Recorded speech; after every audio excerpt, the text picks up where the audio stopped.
Et pour justement clôturer cette émission, on a le plaisir de recevoir Carole et elle va nous parler de délicieux biscuits et de délicieuses bombes au chocolat. Bonsoir Carole.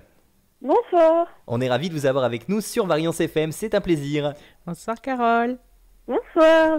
Et oui, on est tous les deux avec Karine sur cette antenne et on aura le plaisir de parler un petit peu de vos spécialités, Carole, au cours de cette interview. Vous allez donc nous régaler avec les spécialités de Haut-Franc Délices. Alors, Karine, je l'ai dit il y a quelques instants, je vais te laisser commencer pour me rattraper parce que du coup, Oui. voilà, Ouais. je n'ai même pas vu ta belle robe. Du coup, il faut bien que je trouve une solution pour rattraper un peu les pots cassés, comme on dit. C'est ça. C'est ça. Bon Carole, moi je te connais un petit peu, mais bon, je vais te poser des questions quand même, hein. Alors, je voudrais savoir d'où t'est venue l'idée de faire des biscuits et des bombes en chocolat. J'étais en illustration et en fait j'étais en train d'un cercle vicieux où j'avais jamais un assez haut niveau, donc du coup ça allait pas du tout. Et j'ai eu l'occasion de pouvoir démarrer ça. C'est quelque chose qui m'a toujours intéressé, mais je m'étais jamais penchée dessus parce que pour moi c'était pas forcément accessible. Et puis j'ai découvert par hasard que on pouvait faire des biscuits sans formation de pâtissier. Et j'ai eu l'occasion d'avoir un petit laboratoire pour débuter, donc du coup je me suis lancée. D'accord. Ah oui, vous avez commencé simplement comme ça en fait, sans formation, ni rien. Voilà, donc après j'ai juste passé la formation hygiène, qui est Bien sûr. obligatoire, mais c'est la seule qui est obligatoire. Voilà. D'accord, comme quoi tout le monde peut partir dans le domaine des biscuits et si c'est un domaine qui nous tente. Je pense qu'il y aurait beaucoup de gourmands qui seraient tentés par ça, hein, mais toi, Karine, si tu te Oui. lançais dans ce domaine, je pense qu'il y aurait plus de biscuits mangés que vendus. C'est probable. Ça c'est clair, et même les bombes en chocolat. Et d'ailleurs, on va revenir aux bombes en chocolat. Moi, j'aimerais que tu nous expliques, que tu expliques aux auditeurs en quoi ça consiste et ce qu'on trouve dedans. Alors les bombes en chocolat, donc les bombes à chocolat chaud précisément, Oui. donc sont des coques en chocolat dans lesquelles je dispose de la poudre de cacao ainsi que d'autres saveurs en poudre également. On place ensuite la coque au fond de la tasse et on verse le lait bien chaud dessus. Comme ça nous fait un super chocolat chaud réconfortant, un vrai petit moment plaisir pour l'hiver. Et qu'est-ce que tu mets d'autre dedans alors? Ah ah, surprise. Eh oui, c'est ça, c'est la surprise. Et alors, est-ce qu'on peut mettre uniquement ces bombes à chocolat dans du lait ou est-ce qu'on peut le mettre peut-être dans d'autres boissons? Peut-être, je ne sais pas moi, Alors, du café. effectivement, ça fonctionne aussi très bien avec toutes sortes de boissons végétales. Je pense que Karine a testé Oui. la boisson végétale d'ailleurs. Oui, parce que je suis un petit peu intolérante au lactose, donc Ah. moi c'est boisson végétale. D'accord. Donc ça marche très bien avec, donc tout le monde peut profiter des bombes Voilà. de Carole. Allez-y, allez-y, allez-y. Eh ben, moi, je suis plus sur la partie biscuits. J'adore les biscuits. Du coup, je vais forcément vous poser des questions là-dessus. Alors, qu'est-ce que vous avez prévu de présenter aux visiteurs du marché? Est-ce qu'il y aura peut-être une recette typiquement médiévale ou alors est-ce que vous allez rester sur des goûts assez traditionnels? Alors du coup, je vais effectivement partir beaucoup sur les épices. D'accord. Parce que c'est des choses qu'on trouvait beaucoup au Moyen-Âge, justement, tout ce qui ils assaisonnaient beaucoup avec tout ce qui était épices, cannelle, etc. Donc il y aura pas mal de biscuits aux épices et après certainement avec des fruits secs, des graines.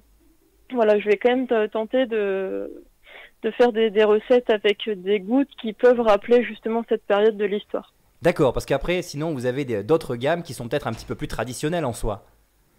Et par exemple, là j'ai des biscuits au chocolat.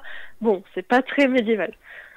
Oui, j'imagine. Voilà. J'imagine, mais bon, ça reste très gourmand et tout le monde les aime quand même, hein, pour le coup, hein. Et Ah oui, pour le coup, vous avez également des biscuits salés, si je dis pas de bêtises, hein, c'est bien ça. c'est bien cela. D'accord, est-ce que vous pouvez nous en dire un petit peu plus justement sur ces biscuits? Ils se présentent pas comme les biscuits sucrés. J'ai choisi de les faire bien plus petits en forme de petits bouchons un petit peu. D'accord. Ça fait des petits bouchons pour l'apéritif que l'on peut également disposer dans les salades ou les soupes pour l'hiver. Ça D'accord. fonctionne très très bien. Ça remplace un peu les croûtons. Ouais. Et du coup, par exemple, pour ceux au fromage, le fromage provient de mon fromager qui se situe à Brenay et qui fait D'accord. lui-même ses fromages. Voilà. D'accord, bah justement, c'est la question que j'allais vous poser. Vos ingrédients, où est-ce que vous les trouvez? Est-ce que ce sont des ingrédients locaux que vous utilisez dans vos créations gourmandes? Alors tout à fait, donc au maximum je prends du local ou sinon des produits français ou au pire pour les produits qui ne peuvent pas pousser en France, je les prends par des entreprises françaises qui font très attention à la qualité de leurs produits. D'accord, d'accord, d'accord. Et si vous deviez décrire la texture et les arômes de vos biscuits, quels adjectifs choisiriez-vous? Alors pour le goût, j'essaye d'avoir des goûts assez francs et marqués tout en étant équilibrés, D'accord. que ça ne soit pas écœurant en bouche. Et pour la texture, un petit peu sablé, D'accord. sans l'être trop. Croquant et moelleux à la fois, en fait, hein, c'est ça? Voilà, merci bien. Ouais, c'est ce qui me semblait, hein. Ah, ça me donne envie déjà, hein, d'en Oui, grignoter, hein. c'est la semaine prochaine. Ah là oui, ah, Oui, oui, c'est vrai que j'ai pas le droit pour le moment là. Non. Ouais, oui, oui, qu'est-ce que tu veux? Voilà, je suis gourmand, hein, c'est Mm. comme ça, hein, voilà. Hein. Et alors du coup, comment avez-vous choisi les saveurs que vous alliez présenter dans vos biscuits? Est-ce que vous avez étudié les tendances en termes de saveurs, ou est-ce que vous avez fait tout cela selon vos propres préférences? Alors, j'ai pas du tout étudié les tendances, mais par contre, déjà, j'ai commencé par des saveurs un petit peu classiques pour le côté rassurant. D'accord. Mais j'essaye, enfin du coup là mon but c'est d'aller vers des choses beaucoup plus innovantes, mais la plupart des idées que j'ai, que je vais mettre en place, c'est moi qui ai réfléchi comme ça, en me disant ah tiens ça et puis ça avec ça, oui, voilà. D'accord. Ah oui, C'est donc juste, oui, bah, vous avez raison, remarquez de partir sur des saveurs un peu rassurantes au départ. C'est vrai qu'au moins ça parle à tout le monde. Et puis après, voilà, les gens, une fois qu'ils sont rassurés par ces biscuits, veulent en tester d'autres et ça permet de faire découvrir un peu toute votre gamme en soi. Voilà, c'est ça, parce que si j'étais arrivée avec que des produits un peu innovants, avec des goûts que l'on n'a pas l'habitude, bah les gens aurait été un petit peu méfiant Mm. tout de suite et on se dit ah bah tiens non ça j'y prendrai pas forcément pour le goûter, alors que après avoir un mix sur le stand entre les goûts rassurants et les goûts innovants, ça permet d'avoir un certain équilibre pour les visiteurs et les clients. Bien sûr, tout à fait. Alors, Carole, tes recettes, est-ce qu'elles sont adaptées au régime alimentaire spécifique ou est-ce que il y a des contre-indications pour certaines personnes? Alors du coup, pour l'instant, j'utilise de la farine de blé. Mm. Voilà, donc je peux pas pour l'instant faire de sans gluten. Maintenant, la farine que j'utilise est de très bonne qualité, donc si c'est une intolérance légère, ça peut passer. Mais maintenant, moi, je ne m'engage à rien, Oui, il vaut mieux. aux gens de décider. Et sinon, les autres contre-indications, bon bah, forcément, j'ai du sucre, mais j'utilise uniquement du sucre de canne. Ils sont, comme tu as pu le constater, sucrés raisonnablement. Ah oui, très raisonnablement.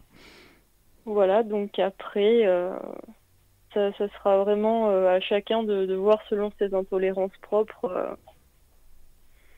Ouais. Voilà. Et est-ce que tu as toujours fait ça? Toujours fait des biscuits? Non, hein? Non, du coup, j'ai été en illustration avant. Ouais. Et est-ce que tu fais autre chose en plus de tes biscuits ou est-ce que tu as des projets aussi? Alors, je continue un peu l'illustration. Forcément, j'ai fait mon propre logo.